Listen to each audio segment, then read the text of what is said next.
Y de nuevo abrimos un nuevo espacio, valga la redundancia, en Primera Clase, y sonrío porque estoy feliz, porque te voy a llevar al cielo, Vidal, y no te hagas ¿Pero cosas... me vas a dar una patada o qué? No. De verdad que estoy muy contenta con el espacio porque además tenemos un invitado muy, muy interesante y lo que nos va a contar yo sé que va a ser de muchísimo interés. Es nada más y nada menos que Jesús Martínez Frías, delegado en España de la Sociedad Planetaria, que no me atrevo a decirlo en inglés, a ver si nos lo dice él. Muy buenos días, Jesús. Hola, buenos días. Y gracias de antemano por atendernos. A vosotros por el interés. No me he atrevido a decirlo en inglés. Eres delegado y... Bueno, el término correcto es el coordinador regional en España. Ajá. Y Jesús, cuéntanos, ¿cuáles son tus funciones hasta entrar en materia? Vamos a ver, preséntate. Bueno, pues yo me incorporé a la Sociedad Planetaria prácticamente cuando llegó a España en el año 85. Estaba yo todavía prácticamente recién terminada mi tesis de licenciatura y me pareció una iniciativa extraordinaria. O sea que ya hace bastantes años que pertenezco a ella y bueno, pues se realizan muchísimas actividades. Es una sociedad sin ánimo de lucro, pero que tiene miles y miles y miles de socios, de asociados en todo el mundo, que van pues desde los simples aficionados hasta científicos del máximo prestigio. La sociedad se mueve sin pagar absolutamente nada a los coordinadores ni a los asociados, y la labor que realizamos es simplemente pues de divulgación de las actividades de la sociedad. Nosotros hemos realizado ya unas cuantas aquí en España, pues llevamos como media docena aproximadamente desde que yo soy coordinador los últimos años, y de hecho dentro de una semana tendremos otra actividad relacionada con la Sociedad Planetaria, en la que bueno, pues vamos a participar astrónomos y astrogeólogos relacionada con la búsqueda de nuevas tierras. Bueno, imagino que si hay trabajos interesantes, yo creo que uno de los que se lleva la palma precisamente es algo parecido a lo que puedes realizar tú. Y yo no sé, inclusive, si en tu vida normal, diaria, relativizas más las cosas, ¿no? Porque sabes de la dimensión tan bestia en la que estamos metidos, de alguna forma. ¿O es una tontería lo que digo? Pues no es ninguna tontería. La verdad es que es un tema interesantísimo y sí, tal vez habría que también desdramatizar. Nosotros trabajamos con meteoritos y bueno, trabajamos con ellos como si fueran muestras terrestres, porque no dejan de ser muy similares a las rocas terrestres, pero sí es cierto que a pesar de que bueno, el trabajo pueda ser más o menos rutinario con lo que estás haciendo o la participación en misiones, pero no deja de tener su magia o su encanto, y la verdad es que siempre impresiona, ¿no? A pesar de estar con ello, ¿no? Una pregunta, ¿ese meteorito puede tener restos de agua? Bueno, los meteoritos tienen agua en su composición. Concretamente hay un tipo de meteoritos que se denominan condritas, que son los meteoritos indiferenciados, más primitivos, los que más nos interesan para el tema de la vida, de la astrobiología, que pueden llegar a tener hasta un 30% de agua intraformacional. Es decir, los meteoritos sí tienen agua en su composición. De hecho, los planetesimales, que no dejan de ser los representantes antiguos de lo que ahora nosotros vemos como meteoritos y que formaron la Tierra y de los cuales procedemos todos nosotros mismos también, pues son los que aportaron el agua para la formación de nuestro planeta. Vale, ¿y ese agua es de origen del meteorito o ese agua ha sido en el trayecto hacia la Tierra? No. Ese agua forma parte de la composición del meteorito. Agua forma parte de la composición del meteorito. Ajá. Sí. De hecho, el hielo es un componente importante en el sistema solar, no solamente en la Tierra. Lo único que nosotros estamos acostumbrados a ver el hielo en forma de agua líquida aquí en la Tierra, y por eso nos parece como si fuera algo extraño, pero de hecho el hielo está considerado por la IMA, por la Asociación Internacional de Mineralogía, como un mineral. El hielo es el H2O, igual que el cuarzo pues es la sílice, ¿no? El SiO2. Es decir, que igual que se puede hablar del óxido de silicio, que es el cuarzo, se puede hablar del óxido de hidrógeno. Lo que ocurre es que aquí en la Tierra se dan las condiciones de presión y temperatura apropiadas para que el hielo esté en forma líquida, pero realmente es un mineral, no deja de ser pues como una roca. Cuando estamos bebiendo agua, estamos bebiendo hielo líquido, ¿no? Bueno, Jesús, ¿viajamos en el tiempo? Venga. Vamos allá. Te hemos invitado, y tú amablemente estás aquí con nosotros, lo cual estamos muy agradecidos, para hablar de Carl Edward Sagan. ¿Quién es, no? Se dirá mucha gente, se preguntarán los que nos Pues están vamos a hacer escuchando, una rápida biografía, porque nace en Estados Unidos un 9 de noviembre de 1934 y fallece, bueno, pues en Estados Unidos también, en Seattle, si no me equivoco, el 20 de diciembre de 1996. Fue un popular astrónomo y divulgador científico de Estados Unidos. Fue pionero en campos como la exobiología y promotor del proyecto SETI. Ojo, literalmente es la búsqueda de inteligencia extraterrestre. Aquí viene mi primera pregunta, Jesús. ¿Existencia extraterrestre la hay? Bueno, pues no lo sabemos. Nosotros desde el Centro de Astrobiología lo que estamos intentando es entender qué es la vida en el marco de la evolución del universo, no solamente nosotros solos, sino en colaboración con una gigantesca comunidad científica que es el NAI, el Instituto de Astrobiología de la NASA, y bueno, pues muchos otros centros similares que se nuclearon después. Nuestro centro tuvo pues la fortuna, la suerte o la osadía, sobre todo gracias a nuestro primer director, de ser el primer centro no norteamericano que se asoció con el Instituto de Astrobiología de la NASA, y después de, bueno, pues en estos últimos 7 u 8 años de funcionamiento del CAP, del centro nuestro, pues ya se han germinado otras iniciativas similares, pues en Rusia, en Australia, la propia Unión Europea, o sea, la propia Agencia Espacial Europea, en Europa lo hay, en Francia, en Alemania, en Inglaterra. Es decir, que es una iniciativa en la que estamos muchos trabajando. Pero lo que nosotros estamos buscando ya no es realmente vida extraterrestre, sino entender qué es la vida, y para eso tenemos que buscar la vida, aunque sea microbiana, en otros sitios, ¿no? Uh-huh. Carl Sagan es conocido por el gran público por la serie para la televisión de Cosmos, un viaje personal. ¿Qué significó para ti esta serie? Pues Carl Sagan fue una persona importante desde el punto de vista de mi formación en los años 80, sobre todo, que es cuando llegó la serie aquí a España, ¿no? Si recuerdo bien. Y fue una persona que hizo un programa muy especial. Carl Sagan, aunque es recordado como un gran divulgador, yo creo que a él le hubiera gustado ser recordado así, como un gran divulgador de la ciencia, pero también fue muchísimas más cosas, ¿no? Fue un científico extraordinario. Publicó por cerca de 500 artículos científicos o incluso más, incluyendo los de divulgación, publicó muchísimos libros, participó en misiones planetarias, recibió premios increíbles. Desde luego, a algunos de nosotros nos costaría nacer varias vidas para conseguir lo que él consiguió, ¿no? Y Carl Sagan, pues, fue una persona que a mí me inspiró cuando yo estaba estudiando en la facultad. El programa, bueno, Cosmos fue una serie maravillosa, ¿no? Y yo la recomiendo porque no ha perdido vigencia, pero en absoluto, ¿no? La recomiendo. Y ojalá se repusiera Cosmos de nuevo, o se hicieran unas series similares a las de Cosmos. Sí, te hago un pequeño paréntesis. Yo la he comprado la semana pasada por 26 euros, toda la serie entera. Está remasterizada.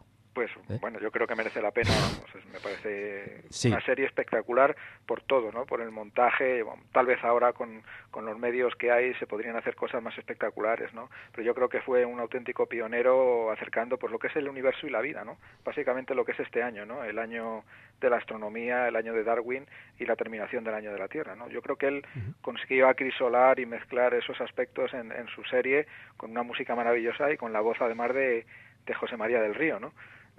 Una persona increíble aquí en España a la que yo tuve la oportunidad de conocer cuando organizamos el homenaje a Carl Sagan en el 70 aniversario de su nacimiento en el año 2004. Esta serie la presentó Sagan y la realizó con su tercera y última esposa, la científica Anne Drian.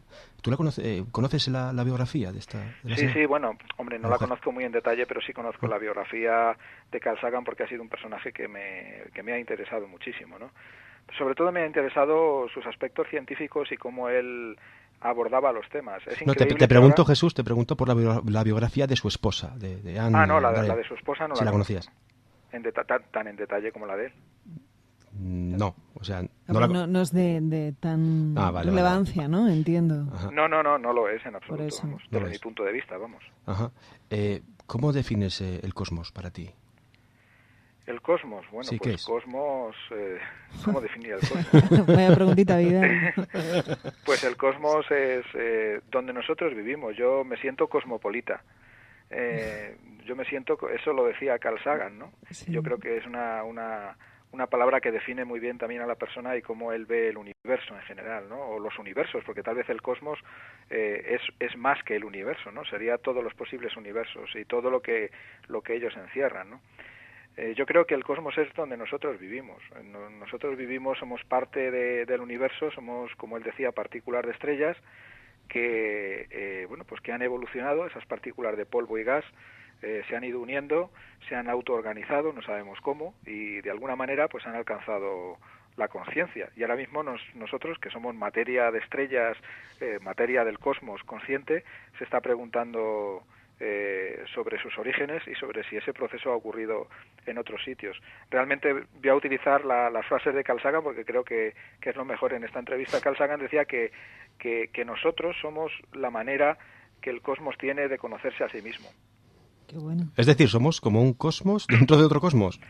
Sí, somos como el cosmos hecho inteligencia que al mismo tiempo se está explorando a sí mismo. Ajá.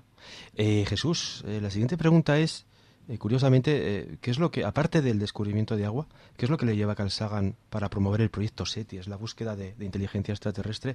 Hemos dicho el agua. ¿Qué otra respuesta me podrías dar? Pues bueno, Carl Sagan es una pregunta muy muy buena, ¿no? Fue un pionero de lo que es ahora la astrobiología, ¿no?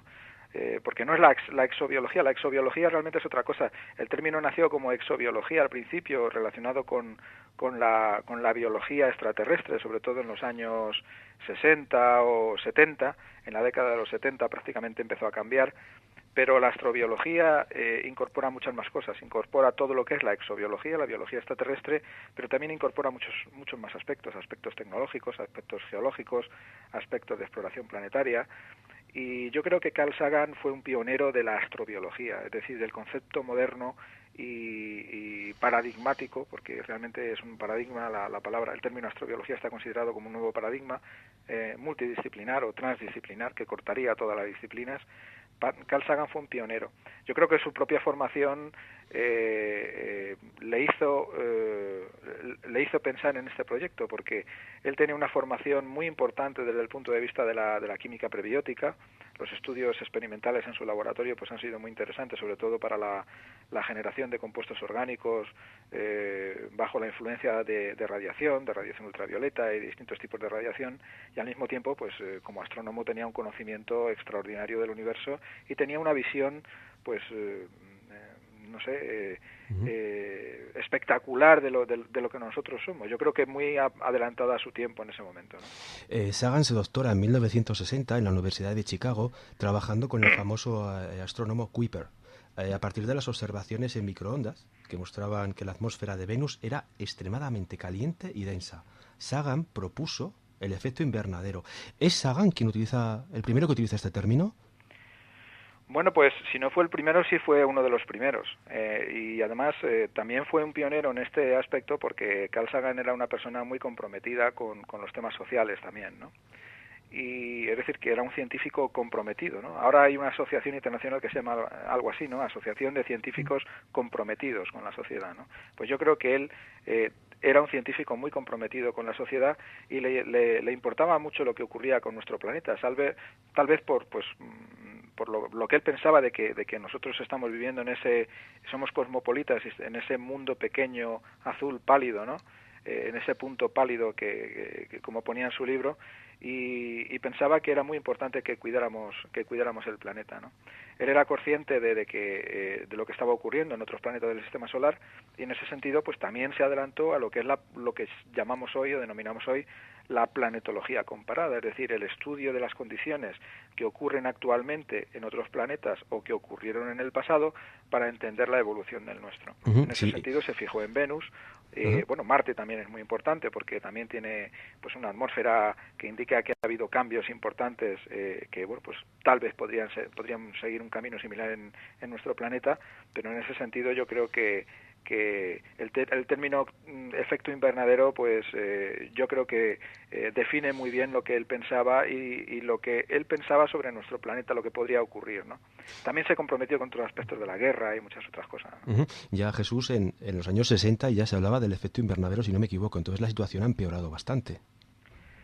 Bueno, yo creo que sí, por una parte ha empeorado, pero por otra parte también existe una concienciación mucho mayor. Yo creo que bueno, pues hay un panel de expertos importantísimo. Yo es un tema que me queda ligeramente fuera, ¿no? Pero hay un panel de expertos de cambio climático, ya hay iniciativas internacionales como pues el famoso panel intergubernamental, hay declaraciones de Naciones Unidas. Entonces, de alguna manera, yo creo que la gente sí está concienciada de los aspectos y de la importancia del clima y del medio ambiente en general, porque yo creo que el problema que ocurre con la Tierra no es un problema solamente climático, por así decirlo, que nosotros estemos afectando, ¿no? Sino es un problema que afecta a todo el medio ambiente global del planeta, ¿no? Y que afecta pues a lo que estamos haciendo con las especies en los mares, la contaminación de ríos, contaminación de océanos, y yo creo que esa visión, sin llegar a ser la visión de un fanático, ¿no? Yo creo que es importante ser consciente de que eso está ocurriendo y de que pues debemos de alguna manera intentar que el proceso sea reversible, ¿no? Y ahora pues no deja de ser, como siempre, al final todo acaba en un tema político, ¿no? Sagan después también, ¿no?, refiere al término de invierno nuclear, que es un estudio que se basa sobre la atmósfera marciana, si no me equivoco, y los cambios climáticos por tormentas de arena. ¿Nos puedes explicar un poquito esto? Bueno, sí, en Marte ha habido un cambio importantísimo de la atmósfera, ¿no? Marte, pues todo parece indicar que tuvo un ciclo de agua muy parecido al que nosotros observamos ahora en nuestro planeta, sobre todo en su primera fase de evolución marciana, que duró aproximadamente unos 1.000 millones de años, lo que se llama la primera etapa marciana. Y en esa etapa pues existen muchas evidencias de que Marte fue muy parecido a lo que es la Tierra. Lo que ha ocurrido después con el agua no se sabe realmente, ¿no? Existen muchos modelos geofísicos y climáticos que explican por qué Marte perdió el agua. Ahora en Marte el agua líquida no es estable sobre su superficie, y además en Marte lo que ocurre con frecuencia ahora en el Marte actual son esas gigantescas tormentas de arena que lo que hacen es cubrir totalmente el planeta, ¿no? De manera que Marte, bueno, pues aparte de estar más lejos del Sol que la Tierra, pues esa cobertura de arena también produce un enfriamiento adicional, ¿no? Y bueno, pues eso es a lo que se refería Carl Sagan, ¿no? El invierno nuclear, él estaba muy preocupado por el tema de lo que pudiera ocurrir con nuestra cuna, que así definía a la Tierra, con nuestro planeta, que es la cuna de la humanidad, pero habría que salir de la cuna, ¿no? Y él veía en los aspectos nucleares un problema que yo creo que sí que sigue existiendo, ¿no? Ojo, que estamos hablando de que planetas que están a millones de años luz, si hay algún cambio climático en esos planetas, supongo, puede afectar al nuestro. Solamente el cambio climático en esos planetas, en alguno de ellos. No. Él se refería en relación con la planetología comparada. O sea, no que esos cambios climáticos afectaran al nuestro. O sea, que además esos planetas, o sea, Marte está mucho más cerca. O sea, esos planetas, seguramente de los que estás hablando, son planetas extrasolares, ¿no? Que son otra cosa totalmente distinta. Vale, eso son mis preguntas, porque ya te digo que nosotros de conocimiento, vamos, ya me gustaría tener más soltura. Elena me va a reñir, pero bueno. Yo no he abierto la boca, no he dicho nada, no, y además estamos fundamentalmente para preguntar y escuchar y aprender también. Sí, bueno, pues curiosamente Sagan colabora en el diseño de la misión Mariner 2 a Venus y de las misiones Mariner 9 y Viking a Marte. También trabaja en la misión Voyager hacia el exterior del sistema solar y en la de Galileo a Júpiter. Sagan es uno de los primeros científicos en proponer la hipótesis de que Europa, uno de los satélites de Júpiter, y Titán, el satélite más grande de Saturno, podrían contener un océano. En el caso de Europa, bajo su gran capa de hielo, y en el caso de Titán es superficial. Sí. Yo aquí la pregunta que te hago es, ¿podemos definirlo como un ecosistema cósmico ajeno a nuestro conocimiento y cuya vida se desarrolla únicamente en el agua bajo condiciones térmicas especiales? Bueno, pues lo de ecosistema tal vez es un poco osado, ¿no? Porque eso implicaría que podría haber vida, ¿no? De alguna manera, ¿no? Lo que sí se habla es los astrónomos utilizan el término zoología planetaria, que a lo mejor no es un término tampoco muy correcto, y desde la geología planetaria o la astrogeología se habla de geodiversidad. Ahora lo que se está buscando precisamente fuera del sistema solar, como comentabas antes, a millones de kilómetros, en otros soles, son lo que se llaman las nuevas tierras, que esto enlaza con la primera pregunta, con la iniciativa relacionada con la Sociedad Planetaria y con el Colegio Oficial de Geólogos, que vamos a hacer la búsqueda de nuevas tierras, ¿no? Entonces, lo que se ha visto dentro de nuestro sistema solar es que hay planetas rocosos, terrestres, como Mercurio, Venus, la Tierra y Marte, y luego también hay otras pequeñas lunas que son también casi de tipo muy parecido a la Tierra, que se consideran también planetas terrestres, aunque son lunas de Júpiter o de Saturno. Son lunas, son satélites de estos planetas gigantes del sistema solar. Lo que sí hay es una gigantesca variedad de planetas en nuestro sistema solar, que nos permite también pues tener unos ciertos modelos con los que comparar los planetas que se vienen descubriendo, ¿no? Ahora se han descubierto ya más de 400 planetas extrasolares. Ya se está viendo poco a poco pues que los planetas pueden existir a millones, ¿no?, fuera de nuestro sistema solar, y lo que pasa es que estamos empezando en la exploración planetaria, y lo único que podemos utilizar son los modelos que tenemos en nuestro sistema solar y lo que vamos descubriendo poco a poco en nuestros sistemas solares, ¿no? El caso de Europa o el caso de Io o el caso de Titán, pues ya hemos conseguido saber muchas cosas, ¿no? En Europa sabemos que tiene una corteza de hielo con sales hidratadas, además se sabe que es hielo de agua. Y bueno, pues claro, si se sabe que la temperatura de un planeta aumenta hacia el interior del cuerpo planetario, hacia el interior del planeta, pues lógicamente esa corteza de hielo de Europa pues podría albergar un gigantesco océano por debajo de su superficie. Y bueno, pues y en el caso de que has comentado de Titán, pues los últimos datos de la sonda Cassini-Huygens de la Agencia Espacial Europea, que estuvo allí y que envió unas fotos espectaculares, pues nos indican que hay todo un ciclo similar al ciclo del agua aquí en la Tierra, pero con hidrocarburos, es decir, sobre todo con metano, ¿no? Tal vez etano también, ¿no? Entonces, un planeta o una luna de Saturno que sería muy parecida a la atmósfera, dicen que prebiótica de la Tierra, ¿no? Con ese metano, esos ríos de metano, lagos de metano, incluso tal vez mares y océanos, ¿no? Te voy a hacer una pregunta. El espacio es infinito, ¿no? Se supone. Bueno, ¿y cómo definimos infinito? Es que, claro... Claro, es que ¿hay algún límite? Bueno, pues esa es una pregunta muy compleja, ¿eh? Esa habría que preguntársela más bien a un cosmólogo más que a mí, ¿eh? Yo estoy más acostumbrado a trabajar con el martillo de geólogo y los meteoritos. Claro, es que como te tenemos de maestro aquí, nosotros somos discípulos, claro, pues estamos aprendiendo. La contestación para todo, ¿no? Y es posible que igual hay que redireccionar la pregunta, como Jesús dice, a un cosmólogo, ¿no? Claro, es que el espacio tiene, por así decirlo, espacio entre comillas para muchísimos especialistas, ¿no? Astrónomos, astrofísicos, ingenieros aeroespaciales, químicos prebióticos, biólogos, incluso ahora hasta los abogados trabajan en temas de derecho espacial, ¿no? O medicina espacial. Entonces, ¿no? Jesús, ¿crees que la palabra límite puede ser otra igual, que no se llame límite y que venga a significar casi lo mismo? Pero no, la palabra no es límite. Bueno, la palabra es límite. Lo que ocurre es que cuando ocurrió la gran explosión o el Big Bang, los límites, por así decirlo, del espacio es una cosa difícil de explicar, pero según se va produciendo esa expansión, se está creando al mismo tiempo espacio-tiempo. Es decir, el espacio y el tiempo se están generando en los límites en los que, por así decirlo, la explosión va avanzando. Por eso es algo difícil de explicar y difícil de contestar, ¿no? Es decir, al principio todo estaba concentrado en ese punto, eso explotó, se empezaron a formar las primeras partículas, poco a poco se fueron generando cosas cada vez más complejas hasta que se ha llegado a lo que se supone que es más complejo, que es la vida, ¿no? Que son la materia en la que ha emergido pues la filosofía, la creatividad, la inteligencia, etcétera, etcétera, ¿no? Uh-huh. Pero realmente el espacio, al avanzar, al expandirse, como consecuencia de esa gran explosión, lo que está haciendo es crear espacio-tiempo. Es decir, se está creando el espacio y el tiempo al mismo tiempo. Madre mía. Eso es lo que yo puedo decir. Un poco complejo. Carl Sagan concibe la idea, curiosamente, de enviar un mensaje inalterable al espacio más allá del sistema solar, que pudiera ser entendido por una posible civilización extraterrestre. Ojo, aquí hablamos de dos cosas. Hablamos de un soporte y de un lenguaje que sea comprensible entre dos civilizaciones distintas, ¿no? Sí, bueno, eso también es muy difícil, ¿no?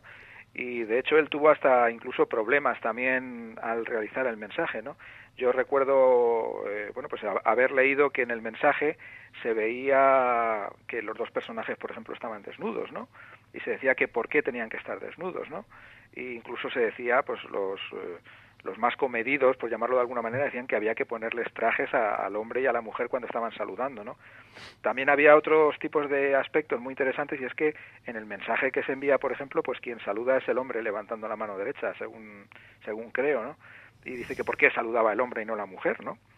Y bueno, pues entrábamos en este tipo de problemas, ¿no? Tal vez incluso que no tenían ninguna importancia para esa supuesta civilización que pudiera encontrar el mensaje. O sea, son pictogramas. Exactamente, yo creo que fue un mensaje en el que se mezclaban pues el típico lenguaje binario informático y al mismo tiempo imágenes, sonidos y esos pictogramas, como indicas, que yo creo que son la combinación perfecta para intentar dar una idea general y una visión general de lo que es nuestro planeta y todas las civilizaciones que viven en él, ¿no? Uh-huh.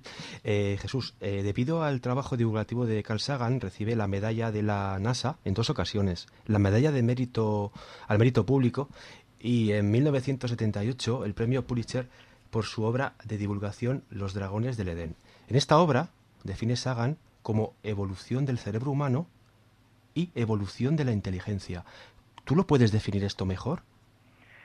Bueno, lo que ocurre es que en Los dragones del Edén es una obra muy compleja, muy interesante, y él habla no solamente del cerebro humano y de la inteligencia en sí mismo, también habla de los animales, ¿no? También habla de nuestros genes. Hace una descripción muy importante de lo que nosotros somos ya cuando nacemos y cómo pues nos vamos moldeando, modificando, cambiando con el ambiente, ¿no? Y él habla, es un defensor también incluso de la influencia de los ordenadores, de la tecnología sobre nuestra propia inteligencia, ¿no?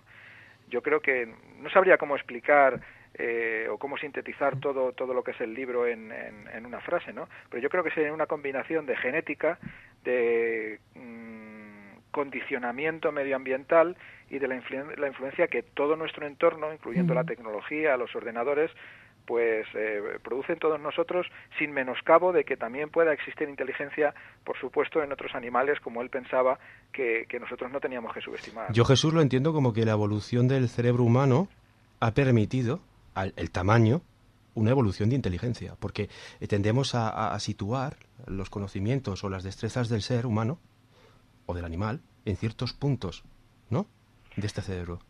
Pues sí, lo que ocurre es que ahí también entramos en todo un debate en el que a lo mejor habría que preguntar a otros especialistas. Sí, no, pero estamos debatiendo, neurocirugía o cosas así, porque hay una frase que recuerdo cuando me estabas haciendo la pregunta, que es creo que había un Scientific American que empezaba, dedicado al cerebro, que empezaba diciendo: ¿puede el cerebro entender al cerebro? Entonces yo creo que ahí está la clave, ¿no?, en esa pregunta, es decir, realmente es el cerebro el que está intentando comprenderse también a sí mismo, ¿no?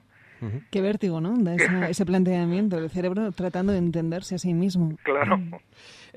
Otra curiosidad es que Sagan se considera agnóstico por un dios al que no ve. Pero mi pregunta es, ¿por qué creer en una vida extraterrestre que tampoco ha podido demostrar? Bueno, yo creo que la palabra exacta tampoco era creer, ¿no? Yo creo que a él no le gustaba mucho la palabra creer. Yo creo que él lo que hace de alguna manera es tal vez inferir en base a sus conocimientos y a su profundo conocimiento de la química prebiótica, de la geoquímica, de la astronomía, el conocimiento del universo. Él lo que hace es inferir que bueno, pues que parece muy extraño que nosotros seamos la única civilización existente, ¿no? Y por eso yo no creo que la palabra creer que existan otras cosas, yo creo que él también mostraba un cierto misticismo, pero basado en lo que es la ¿cómo diría yo?, la belleza del conocimiento, ¿no? Él decía que hay suficiente belleza ya encerrada en lo que está pasando para no tener que inventarse nada más, ¿no? Ajá.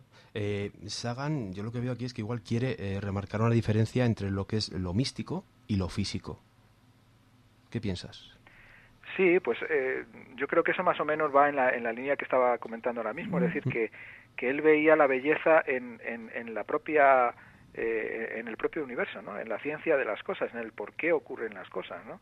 Él ya veía eso de que fuéramos polvo de estrellas que ha evolucionado, ya lo veía suficientemente importante para no tener que identificar o que encontrar un Dios, ¿no? Él, además, hay varias frases hechas sobre Sagan diciéndolo, pues que ojalá fuera verdad que más allá, ¿no? Expresando ese carácter místico, ¿no? Que más allá de la vida hubiera otra vida y se pudiera encontrar con sus padres y con sus seres queridos, ¿no? Lo que ocurre es que él decía que no tenía ninguna evidencia científica que lo demostrara, ¿no? Y por eso pues tenía un pensamiento muy racional en ese sentido, pero al mismo tiempo también decía que precisamente por eso había que vivir el momento y ser conscientes de todo lo que nosotros hemos sido y lo que ha hecho falta, los miles de millones de años, los procesos y la complejidad de todo lo que nos ha llevado a que seamos lo que somos, ¿no? ¿Puede ser que se considere agnóstico porque es darwinista? Pues puede ser, por supuesto que sí. Por supuesto que sí. Ajá. Se dice de Carl Sagan que abusó de la marihuana y que bajo los efectos de esta droga le ayudó a la conclusión de algunos trabajos. ¿Qué hay de cierto en esto? Bueno, pues no lo sé. Ese es un tema personal. Incluso hay algunas referencias que así lo indican, pero yo creo que es un poco difuso porque tampoco son comentarios que él firmara de manera personal y realmente a mí no me interesan esos aspectos. Yo creo que tampoco es muy relevante, ¿no? El que haya sido así o no. Bueno, es un tema como muy personal, ¿no? Yo creo que es un tema que raya ya en lo personal y a mí lo que me interesa es pues su obra científica, su legado y lo que nos ha dejado. No, sí, eso nos interesa a todos, pero incluso se dice que llegó a publicar algún libro sobre los efectos positivos del uso de estas sustancias, ¿no? Cuéntame ya para terminar, ¿cómo se desarrollan los últimos años de la vida de Sagan? Esa es la pregunta. Bueno, pues él tiene una enfermedad incurable y a pesar de ello hace muchísimas cosas, ¿no? Él sigue trabajando en las misiones, sigue trabajando en los libros, trabaja en la película Contact y bueno, yo creo que es una persona, es el ejemplo de la persona incansable que estaba haciendo, probablemente porque estaba haciendo lo que le gustaba, ¿no?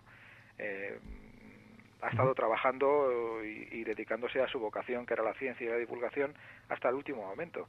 Ha publicado artículos, ha hecho películas, ha hecho libros, pues yo creo que él vivió y hizo lo que le gustaba, ¿no?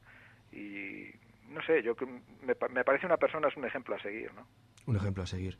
Desde luego que falleció pronto, ¿no? Pues sí, me parece que tenía 61, 62 años. Se podía haber hecho muchas más cosas, pero es así. Hay gente que vive en un espacio de vida breve y hay gente que vive más tiempo y no significa nada. Eso está claro.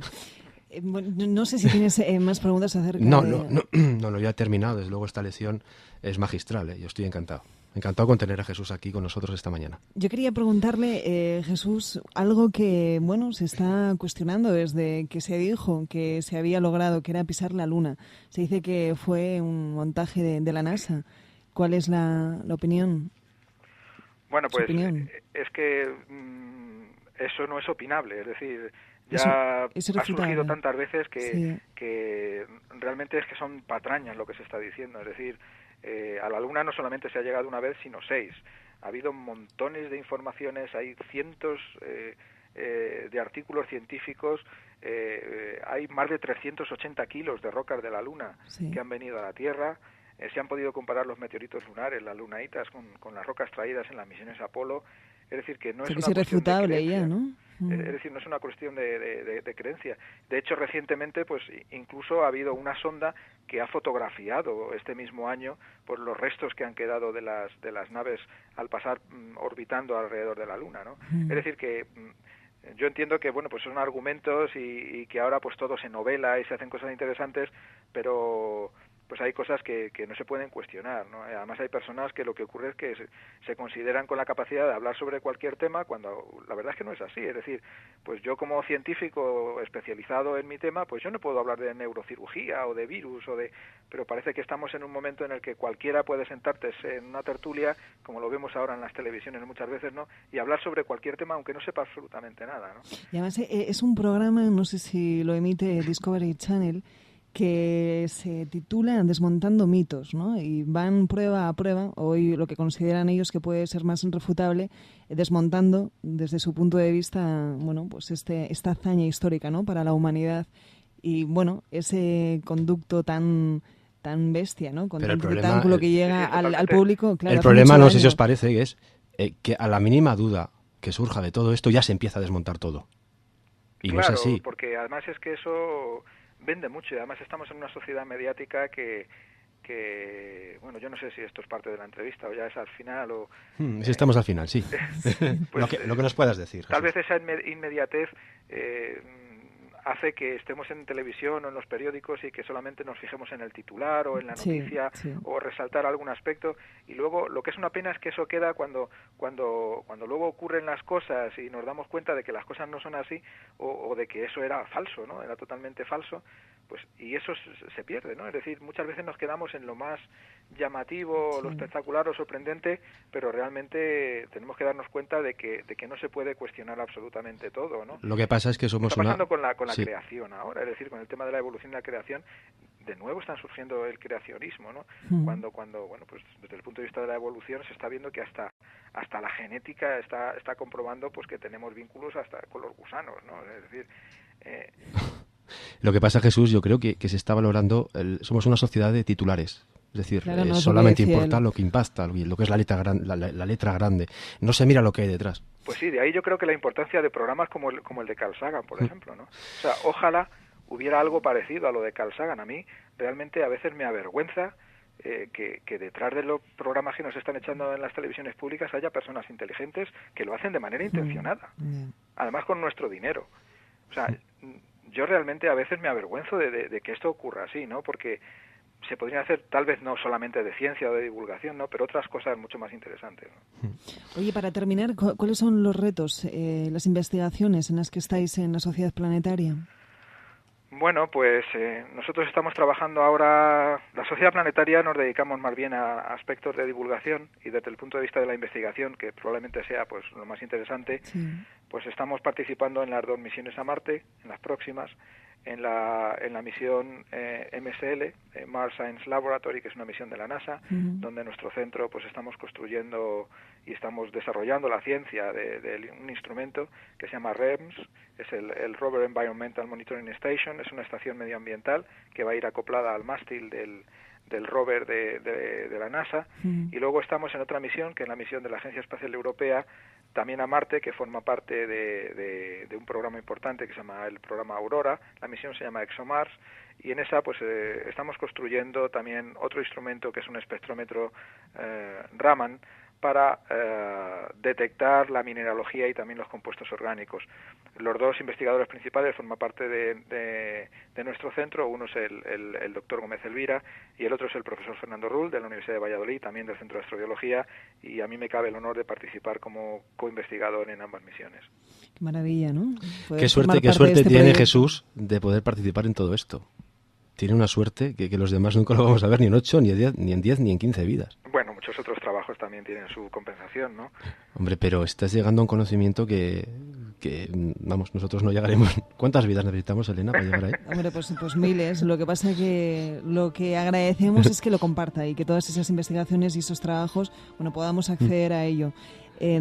Y sí, ojalá la televisión pública, como decías, Jesús, tome buena nota, y además a la gente seguro le interesa, ¿no? Lo que pasa es que tampoco nos dan opción si quiera descubrirlo, seguro. Sí. Recordarles que se ha vuelto a reeditar de nuevo remasterizada la serie de Carl Sagan, de Cosmos. Yo, por ejemplo, la he comprado en el FNAC, eso no la he encontrado. Yo creo que también puede estar en el Corte Inglés y otras tiendas especializadas, y que es una buena oportunidad para aprender un poco más y para saber esa gente que quedó atrás y que nos quiso dejar mensajes.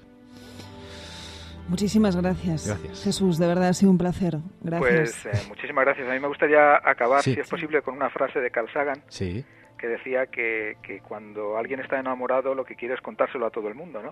Y que por eso no entiende que un científico que de verdad ame la ciencia pues no se dedique también a la divulgación, ¿no? Bonita frase y además muy lógica, ¿no? Y muy lúcida. Jesús, un abrazo enorme y gracias, de verdad, por atendernos. Vale, y enhorabuena por la entrevista, que ha sido, yo creo que muy interesante y muy completa. Muchísimas gracias. Un abrazo. Adiós. Igualmente.